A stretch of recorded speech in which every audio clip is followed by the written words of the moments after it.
Bismillahirrahmanirrahim. Assalamualaikum warahmatullahi wabarakatuh. Kami di sini akan mempresentasikan materi yang berjudul psikoanalisis klasik dari Sigmund Freud. Yang pertama itu ada pengertian psikoanalisis.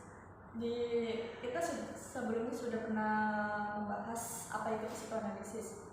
Psikoanalisis adalah teknik yang khusus menyelidiki aktivitas ketidaksadaran atau bawah sadar. Psikoanalisis juga merupakan metode penelitian penyembuhan gangguan mental dan juga sebagai pengetahuan psikologi. Jadi pada intinya itu pengertian psikoanalisis itu sebagai metode atau tekniknya. Sedangkan kalau psikologinya itu menjelaskan materi.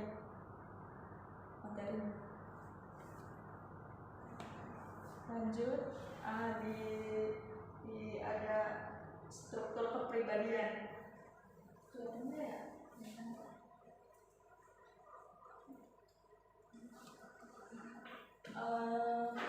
Struktur kepribadian ini dibagi menjadi tiga, yaitu ada sadar, prasadar, dan tidak sadar. Yang pertama itu ada sadar.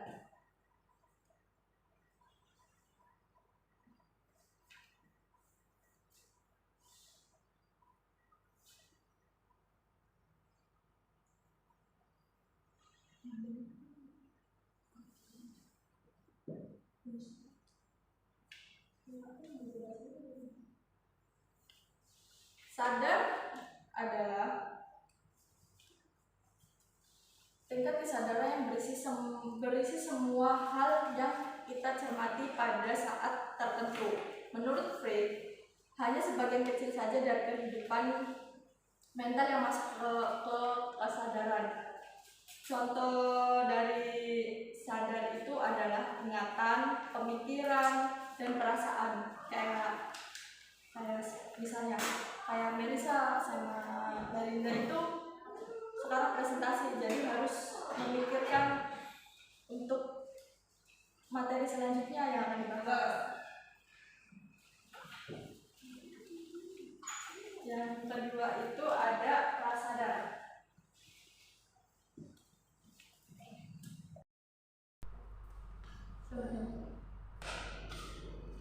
Itu adalah sistem kepribadian yang asli dibawa sejak lahir yang bersifat primitif dan naluriah. Dari id ini kemudian akan muncul ego dan superego. Saat dilahirkan, id berisi semua aspek psikologi yang diturunkan seperti insting, impuls, dan reverse. Id juga itu tidak bisa membedakan mana yang baik dan mana yang tidak baik. Tidak bisa membedakan mana yang benar dan mana yang salah. Contoh dari itu kayak Melissa gitu. Melissa itu dimarahin sama ibu Melissa. Nah, Melissa itu kayak pengen memukul tembok, pengen tendang kursi, padahal kayak perbuatan itu tuh nggak berguna. Jadi kayak yang namanya juga gitu, pengen memukul gitu, padahal perbuatan itu nggak berguna sama sekali. Yang kedua itu ada superego.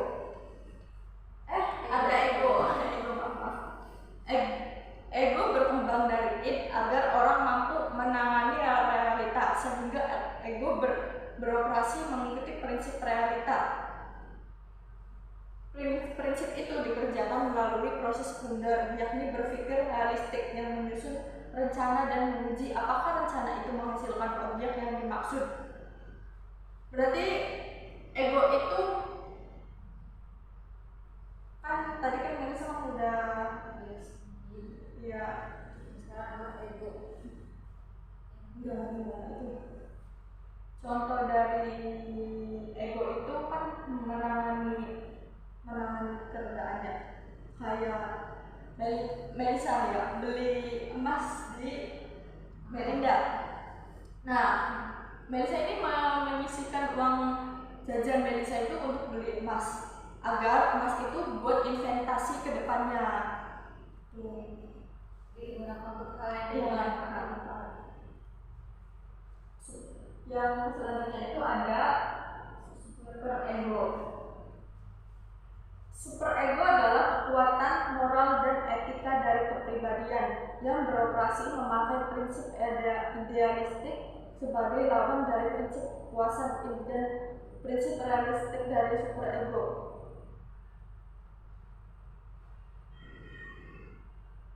Jadi kayak superego itu tidak berpihak ke id atau ego.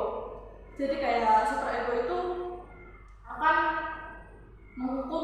benar-benar menghukum ego atau id jika keduanya itu salah.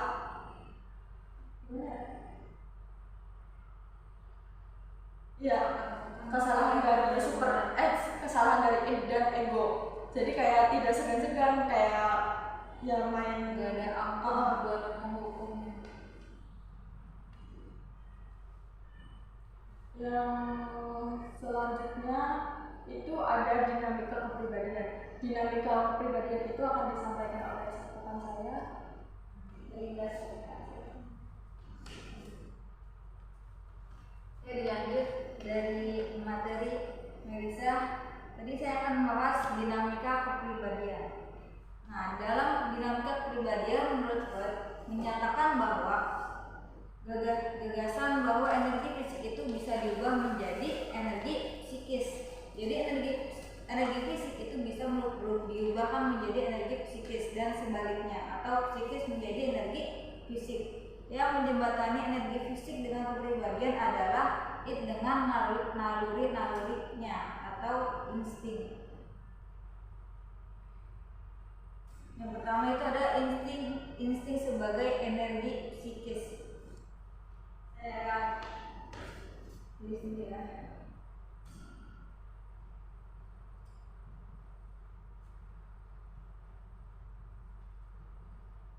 Yang pertama itu ada insting sebagai energi psikis.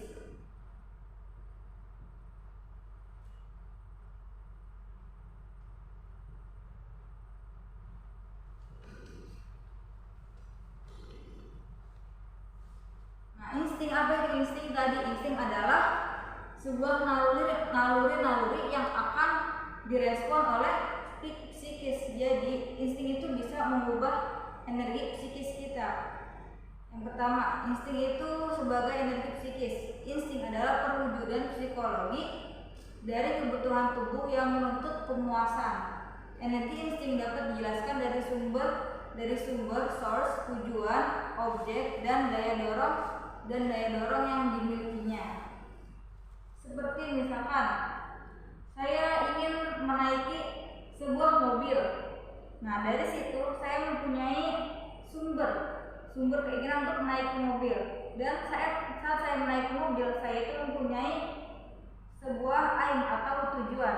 Nah, dari saya menaiki mobil untuk mencapai sebuah tujuan, dan saya pun menjelajahi objeknya, yaitu sebuah mobil tersebut, kendaraan mobil tersebut.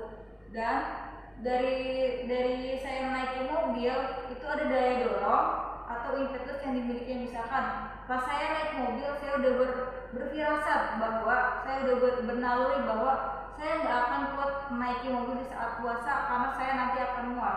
Dan dari situ akan timbul dorongan untuk agar insting itu benar-benar keluar dari nalurinya itu, seperti akan muntah atau mual. Nah, itu insting sebagai energi psikis. Jadi insting itu akan sangat mempengaruhi. Nah, itu yang pertama itu ada sumber insting. Nah, sumber insting itu adalah kondisi jasmaniah atau kebutuhan tubuh menuntut keadaannya seimbang terus-menerus, dan kekurangan nutrisi misalnya akan mengganggu keseimbangan sehingga muncul insting lapar. Nah, sumber insting itu akan mempengaruhi dan akan mengganggu keseimbangan sehingga akan memunculkan sebuah naluri ya. Kayak misalkan kita puasa 1 hari penuh, 1 hari full. Nah, dari awal kita sebelum melakukan puasa, kita sudah berfirasat bahwa saya tidak akan kuat untuk melakukan puasa 1 hari full itu. Dari situ pasti akan muncul sebuah firasat-firasat atau kondisi jasmani atau kebutuhan yang akan mendukung bahwa dia itu tidak akan mampu berpuasa, sehingga akan muncul rasa lapar di perutnya. Yaitu, dan yang kedua itu ada tujuan insting. Nah, tujuan insting berkaitan dengan sumber insting. Tujuan insting pada dasarnya regresif atau kembali ke asal, berusaha kembali ke keadaan yang tenang seperti sebelumnya muncul insting. Tujuan insting juga bersifat mempertahankan keseimbangan organisme dengan menghilangkan stimulasi-stimulasi yang mengganggu. Seperti contoh kecilnya, saat kita mengambil rapor dan kita tuh sudah berfirasat bahwa sepertinya saya tidak akan naik kelas dikarenakan saya kurang belajar, atau saat mengerjakan ulangan itu kurang memuaskan gitu saat menjawabnya. Dari situ dia sudah berfirasat bahwa tidak akan naik kelas atau akan mendapatkan nilai yang jelek. Tetapi diri dia itu berusaha keras untuk berpositif thinking agar apa yang dipikirkan itu tidak terjadi. Bisa.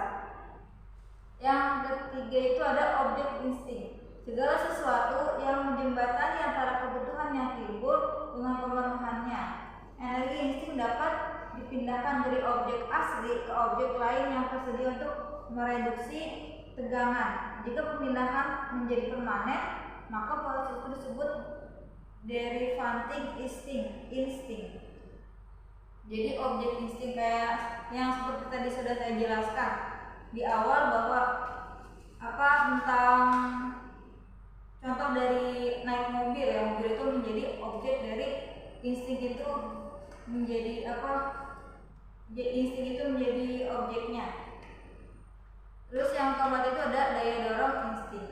Nah, kekuatan atau intensitas keinginan itu kan berbeda-beda setiap waktu. Sebagai tenaga pendorong, jumlah kekuatan energi dari seluruh insting bersifat konstan.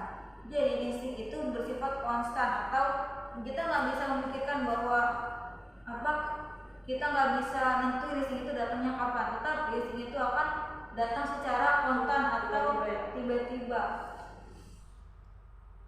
Terus yang terakhir itu ada D, perkembangan kepribadian. Nah, Freud juga menyatakan perkembangan kepribadian adalah teoritisi pertama yang memusatkan perhatiannya kepada perkembangan pribadi dan menekankan pentingnya peran masa bayi dan awal anak dalam membentuk karakter seseorang. Jadi karakter seseorang itu akan dibentuk pada saat masa dia kanak-kanak, karena dalam masa kanak-kanak itu akan istilahnya kayak merekam apa yang dia perbuat di masa kecil dan akan diulang lagi pas saat dia besar. Seperti contoh kecilnya, dari kecil dia sudah diajari memanggil kedua orang tuanya mama papa, dan saat dia dewasa pun dia akan melakukan hal tersebut, memanggil kedua orang tuanya dengan sebutan mama papa. Lanjut, Freud yakin bahwa struktur dasar kepribadian itu sudah dibentuk pada usia 5 tahun. Jadi pada usia 5 tahun itu bayi itu anak-anak itu sudah dibentuk kepribadiannya, dan perkembangan pribadi sesudahnya sebagai besar hanya merupakan kolaborasi dari struktur dasar tadi. Freud itu membagi perkembangan menjadi 3 tahapan. Yang pertama itu ada fase oral.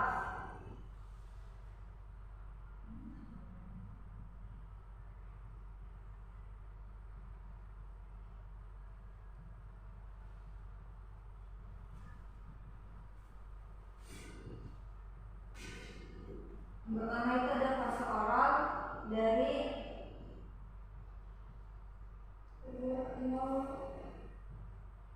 0 sampai 1 tahun. Nah, dalam fase oral ini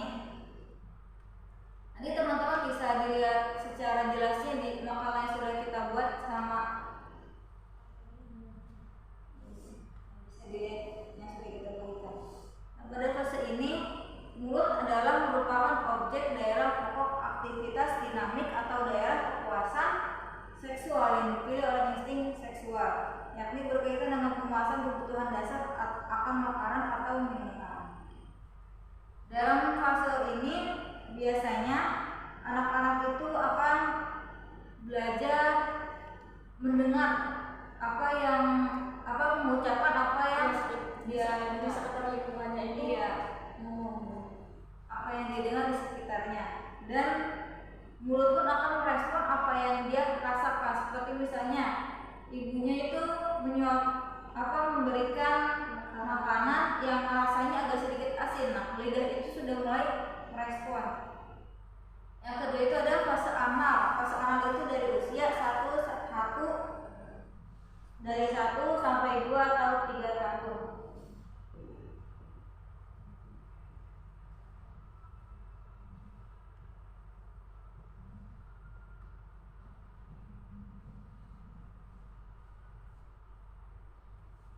Nah, pada fase ini gugur merupakan daerah pokok aktivis dinamik, katektis dan anti kateksis, berpusat pada fungsi eliminer atau pembuangan kotoran. Jadi pada umur ini biasanya anak-anak itu sudah mulai belajar untuk membuang kotor, merasakan sensasi saat dia membuang air kecil, misalkan saat dia ingin BAB dan dia telah melakukannya, maka akan ada rasa kelegaan saat sudah membuangnya. Intinya pada dasarnya tahap anal ini tahapan yang sudah merasakan mana nikmat dan nyaman. Pada intinya sudah merasakannya Seperti saat dia ingin buang air kecil dan dia menahannya, maka dia akan sudah merasakannya. Dan yang ketiga itu ada fase valis atau palich di usia 2 sampai 3 sampai 5 atau 6 tahun.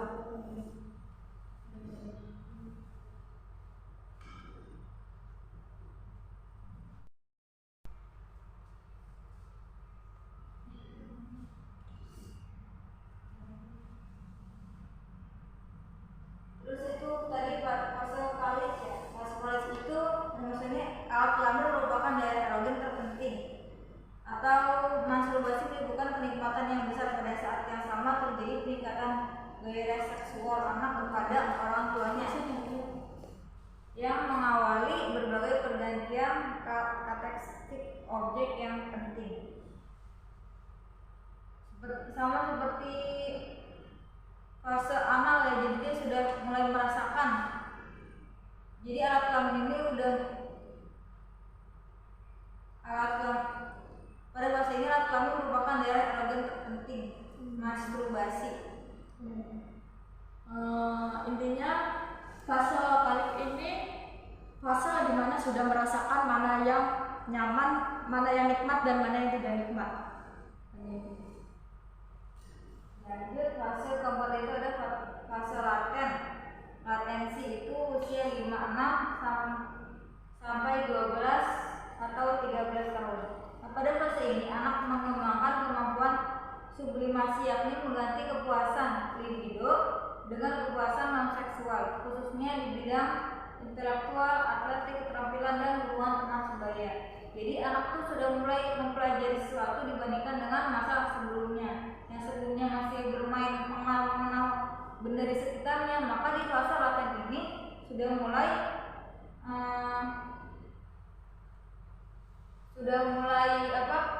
menstruktur kepuasan dan seksualnya, khususnya di bidang tadi, dan dia itu sudah mulai lebih bisa diatur. Dan pada fase ini juga anak itu lebih mudah mempelajari sesuatu dibandingkan dengan masa sebelumnya. Makanya pada fase ini tuh biasanya usia anak-anak SD. Terus juga fase ini intinya kayak sudah membentuk transisi nih. Yang kelima ada fase genital. Fase genital ini terjadi di usia 12 atau 13 tahun sampai dewasa. Nah, pada fase ini dimulai dengan perubahan biokimia dan fisiologi dalam diri remaja. Jadi sistem endokrin memproduksi hormon-hormon yang memicu pertumbuhan tanda-tanda seksual sekunder seperti, jadi dalam fase ini nggak cuma sifatnya saja yang berubah, tetapi juga pertumbuhan tubuh pun dia akan berubah, seperti suara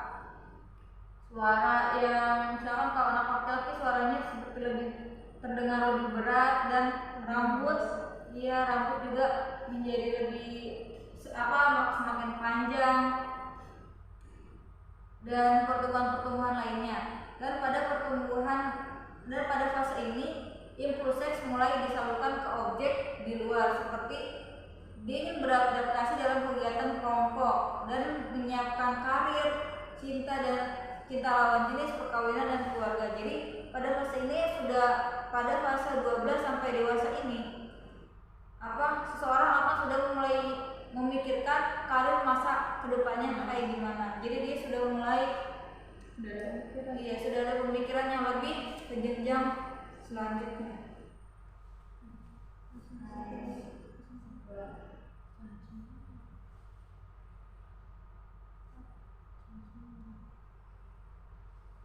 Dan yang terakhir saya akan kesimpulan dari materi tadi itu teori psikoanalisis membahas tentang manusia.